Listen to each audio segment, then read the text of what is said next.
Бүгін Иісі мұсылман баласының ұлық мерекесі ораза айт мейрамы. Жылдағы дәстүрден жаңылмай, жезқазғандық жамағат таң намазынан кейін орталық мешітке жиналды.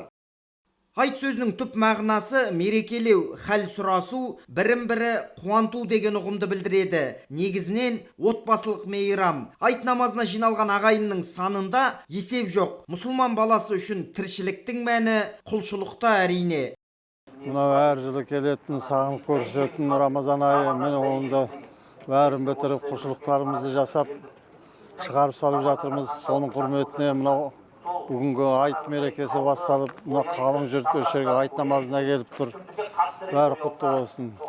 Бұл күні бұрынырақта ренжісіп қалған кісілер татуласып, қандай да бір келіспеушіліктің салдарынан қатынасы үзілген туысқанына арнайы барып кешірім сұрайды. Жалпы ораза айты қасиетті Рамазан айы аяқталғанның ғана белгісі емес, сонымен қатар бір айлық құлшылығымыздың қуанышы мен жемісі. Айта кетейік, айт күнінде ораза ұстауға болмайды. Мұқағали Сейітқазы, Мейіржан Мейрамұлы, Ұлытау телеарнасы.